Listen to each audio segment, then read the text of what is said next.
تمہارا ذکر کروں گا، تمہاری یاد کروں گا، تمہارا ذکر کروں گا۔ بہت بڑا معاملہ ہے، چھوٹا موٹا معاملہ سن کے ایسے گزرنے کا معاملہ نہیں ہے کہ کون یاد کر رہا ہے ہم کو، کون یاد کر رہا ہے؟ خالق دو جہاں یاد کر رہا ہے۔ ذرا سوچئے دماغ کے سطح پر یہ بات لاتے ہوئے، وہ مثالیں چونکہ میں اکثر عرض کرتے رہتا ہوں، بادشاہ کی مثال، فلاں بادشاہ آپ کا ذکر کر رہا ہے، آپ کو اطلاع ملی کہ فلاں بادشاہ جو وہ آپ کا ذکر کر رہا تھا اپنے رؤساء اور وزراء کی مجلس میں، کتنے مچل جاتے، بادشاہ ذکر کر رہا تھا، بڑا لیڈر ذکر کر رہا تھا، فلاں وزیر آپ کو یاد کر رہا تھا۔ تو یہ دنیا کے جتنے بھی لوگ ہیں نا، اس کے اوپر مثال دیکھتے ہوئے بلا تشبیہ و تمثیل ہم اللہ کی یاد کی عظمت کو سمجھنے کی کوشش کریں۔ ایک بادشاہ کے ذکر کرنے پر کتنا مچل جاتے ہیں، ایک وزیر اعظم کے یاد کرنے پر کتنا مچل جاتے ہیں، ایک حکمراں کے ذکر کرنے پر کتنا مچل جاتے ہیں۔ دوستو، یہ وہ احکم الحاکمین کی بارگاہ ہے کہ جس سے بڑا کوئی حاکم اور کوئی بادشاہ نہیں ہے، وہ ہم جیسوں کا ذکر فرما رہا ہے۔ کہاں فرما رہا ہے؟ فرشتوں کی مجلس میں، فرشتوں کی مجلس میں فرماتا ہے، نبیوں کی مجلس میں فرماتا ہے، پھر رسولوں کی مجلس میں فرماتا ہے۔ اتنا مقدر، اتنا اونچا کیسے ہو گیا؟ ایسے ہی نہیں ہو گیا کہ ہم یاد کر لیے تو کر لیا، نہیں، یہ بعثت مصطفیٰ کی برکت سے نصیب ہوا، سرکار کی برکت سے نصیب ہوا۔ سرکار کی پہنچ ذات تک ہے، لامقام تشریف لے گئے، تو حضور کی امت کی پہنچ ذات کے ذکر تک ہے، ڈائریکٹ ذکر تک پہنچا دیا ہے۔ تو یہ ذکر ہے۔ ذرا تھوڑی سی تفصیل اور خاکہ ہمارے ذہن میں آ جائے، میں مزید اپنی بات کو مستحکم کروں کہ کتنا زیادہ پروردگار عالم کے ذکر کا نور بندوں کو مل جاتا ہے، کتنے زیادہ مچل جانے کی بات ہے، خوش ہونے کی بات ہے کہ تفسیر روح البیان جلد اول صفحہ نمبر 259 میں آیا ہے، حضرت لقمان حکیم، حضرت لقمان، سورہ لقمان قرآن میں ہے نا، تو یہ حضرت لقمان علیہ السلام تھے، حکیم اور دانا، بہت بڑی حکمت سے پر باتیں، حکمت کے اعتبار سے بہت زیادہ شہرت انہوں نے حاصل کی، جن کا ذکر قرآن میں بھی آیا ہے، سورہ لقمان ہے قرآن میں۔ تو وہ حضرت لقمان اپنے بیٹے سے فرمائے۔ اب آپ بتائیے کتنی کارآمد بات ہوگی، دنیا کے کسی فلسفی اور سائنسداں کی بات نہیں ہے، یہ حضرت لقمان کی بات ہے۔ تو انہوں نے اپنے بیٹے سے فرمایا نصیحت کرتے ہوئے، قال لقمان لابنہ یا بنی، اے بیٹے، فرمایا کیا کہ اذا رأیت قوما یذکرون اللہ تعالی فاجلس معهم۔ حضرت لقمان نے فرمایا، جن کو حکمت و دانائی کا بادشاہ کہا جاتا ہے، جن کے حصے میں بے شمار حکمت و دانائی کی دولت آ گئی تھی، وہ اپنے بیٹے سے فرماتے ہیں کہ اے بیٹے، جب تو کسی قوم کو دیکھے کہ وہ اللہ کا ذکر کرتی ہوئی بیٹھی ہے، تو فوری تو اپنے کام کو چھوڑ کر ان کے ساتھ بیٹھ جا، ذکر کرنے والے لوگوں کے ساتھ بیٹھ جا۔ کیوں؟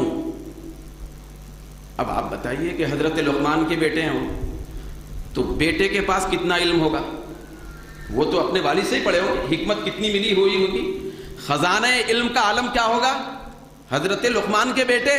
لیکن آپ فرماتے ہیں نہیں، یہ نہیں سوچنا کہ مجھے باپ سے اتنی حکمت ملی، علم اتنا ملا، بڑا کمال کو پہنچا ہوں۔ یاد رکھنا، جہاں کہیں ایسی قوم نظر آئے، ایسی جماعت نظر آئے، ایسا طبقہ نظر آئے کہ جن میں اللہ کا ذکر ہو رہا ہے، دنیا کا نہیں، اللہ کا ذکر ہو رہا ہے، تو فوری تو ان کے ساتھ بیٹھ جا۔ بیٹھنے کے بعد کیا ہوگا؟ فَإِنَّكَ إِن تَكُ عَالِمًا يَنفَعْكَ عِلْمُكَ۔ آپ نے فرمایا بیٹے، آر محسوس نہیں کرنا کہ ان لوگوں کے ساتھ بیٹھوں میں، اتنے بڑے دانا کا بیٹا، اتنے بڑے علامہ کا بیٹا، ان کے ساتھ بیٹھوں۔ تو آپ نے فرمایا اگر تو عالم نہیں ہے، جاننے والا نہیں ہے اس وہاں پر ان باتوں کو، یا علم کے اعتبار سے جاننے والا اگر نہیں ہے اس ماحول میں، تو وہ سب جاہل بھی اگر ہیں اللہ کا ذکر کرنے والے، اور تو اگر جاننے والا ہے، تو جاننے والا ہے، وہ لوگ ناواقف ہیں جو یاد الہی میں بیٹھے ہیں، تو بھی تیرا علم تجھ کو نفع دے گا،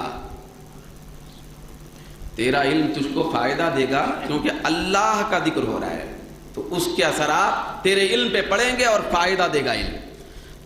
وَإِن تَكُ جَاهِلًا، اور اگر تو ناواقف ہے، جاہل ہے، اس مسئلے کو نہیں جانتا، کسی بات کو علم نہیں ہے، تو علموں کا، تو وہ یاد الہی میں بیٹھے ہوئے لوگ تجھ کو سکھا دیں گے، تجھ کو معلوم کرا دیں گے، تجھ کو معلوم ہو جائے گا۔ پھر اس کے بعد آپ نے فرمایا وَلَعَلَّ اللَّهَ يَطَّلِعُ عَلَيْهِمْ بِرَحْمَتِهِ فَيُصِيبَكَ مَعَهُمْ۔ آپ نے بڑی نازک بات یہ فرمائی کہ شاید اللہ تبارک و تعالی ایسے یاد الہی میں بیٹھنے والے لوگوں کے اوپر اپنی رحمت کے ساتھ نگاہ کرم ڈالے گا، تو جب ان کے اوپر نگاہ کرم پڑے گی، رحمت کی بارش برسائے گا یاد الہی میں بیٹھنے والے لوگوں پر، تو ان میں سے حصہ تجھے بھی ملے گا۔ اس لیے تو جا کے بیٹھ جا، تو وہاں بیٹھ جا۔ اچھا وَإِذَا رَأَيْتَ قَوْمًا لَا يَذْكُرُونَ اللَّهَ لَا يَذْكُرُونَ، اور اگر تو ایسی قوم کو دیکھے جو اللہ کا ذکر نہیں کر رہی، جیسے کہ ہمارا معاملہ ہے، ہم جہاں 2-4 لوگ جمع ہو جاتے ہیں تو آپ اگر ایک دن کا نہیں، پورے مہینے کا نہیں، پورے سال کا جائزہ لیں کہ کتنی مرتبہ ہماری نشست و برخاست، ہماری کیفیت مجلس یہ اللہ کی یاد میں منعقد ہوتی ہے۔ بھئی اللہ کا ذکر کتنی مرتبہ کرتے ہیں؟ سب ہم آپس میں جب بھی ذکر کرتے ہیں دنیا کی باتیں ہم میں ہوتی ہیں، کاروبار کیسا چل رہا ہے، ملازمت کا کیا حال ہے، بیٹا امریکہ سے آیا نہیں آیا، کتنا بھیجا آیا، کتنا کما رہا ہے، ڈگریاں کتنے حاصل کیا ہے، کیسے چل رہا گھر کا ماحول، گھر میں سب خیریت سے تو ہے، طبیعت پوچھتے ہیں ہم، دنیا پوچھتے ہیں ہم، تجارت پوچھتے ہیں ہم، ملازمت پوچھتے ہیں ہم، لیکن حضرت لقمان کہتے ہیں اپنے بیٹے سے یاد رکھنا ہے بیٹے، جس جماعت اور طبقے کے اندر اللہ کا ذکر نہیں ہو رہا ہے فلا تجلس معہم، ہرگز تو کبھی ان کے ساتھ نہ بیٹھ، وہاں بیٹھنے کی بھی اجازت نہیں ہے۔ یہ قابل غور بات ہے، یہ نہیں فرما رہے ہیں آپ کہ ہاں اگر بیٹھنا ہے تو اللہ اللہ کرتے بیٹھ، نہیں، بیٹھنے ہی نہیں، اگرچہ آپ اللہ اللہ کرتے بیٹھے ہوں گے ان کے ساتھ، کیونکہ اس صحبت کا اثر آ جاتا ہے، تو بیٹھنا ہی نہیں ہے۔ اگر آپ کو اللہ اللہ کہنا ہے وہاں سے ہٹ کے کرو، ایسے طبقے میں بیٹھنے کی اجازت ہی نہیں ہے جس طبقے میں، جماعت میں، اور جس 2-4 لوگوں کے طبقے میں اللہ کا ذکر نہیں ہوتا ہے۔ پورے اسلاف کی تاریخ بھری ہوئی ہے، پورے صحابہ کے کیفیات، اولیاء کے، تابعین کے، صوفیاء کے، کہ جہاں 1 سے 2 مل جاتے تو یہ نہیں پوچھتے تھے کہ طبیعت کیسی ہے، وہ پوچھتے تھے کہ فجر کا کیا حال ہے۔ ایسی گفتگو صحابہ میں ہوتی تھی، ظہر کا حال کیا ہے، بھئی عصر کا حال کیا ہے، مغرب کا عالم کیا ہے، یہ پوچھا کرتے تھے۔ کیوں؟ اس لیے کہ یہ اللہ کو یاد کرنا ہے نا، تو اللہ کو یاد کرنے کا سب سے اونچا درجہ، پھر اونچا طریقہ وہ نماز۔ یہ قرآن میں ہی فرمایا اللہ تبارک و تعالیٰ، قرآن مجید میں فرمایا ہے کہ اللہ تبارک و تعالیٰ کی سب سے اونچی یاد یہ نماز ہے۔ چنانچہ اللہ فرماتا ہے فَاسْعَوْا إِلَىٰ ذِكْرِ اللَّهِ، تم اللہ کے ذکر کی طرف دوڑو۔ تو مفسرین کہتے ہیں یہاں اللہ کے ذکر سے مراد نماز ہے، تو نماز سب سے بڑا ذکر ہے۔ تو وہ لوگ احوال نماز پوچھتے تھے، ہم لوگ دھندے پوچھتے ہیں، کاروبار پوچھتے ہیں، ملازمت پوچھتے ہیں۔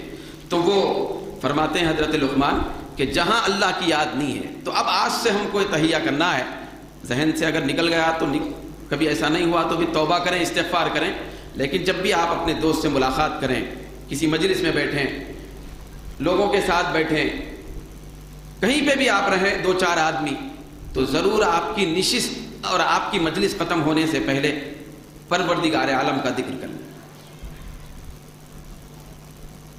درود شریف پڑھیں تو سرکار کا بھی ذکر ہو گیا، پھر اللہ رب العزت کی غفاریت، ستاریت، اللہ کی شان کا رب العالمین ہے، رحمان و رحیم ہے، غفور الرحیم ہے، اس طرح کا ذکر آپ کر لیں گے تو اللہ کا ذکر ہو گیا۔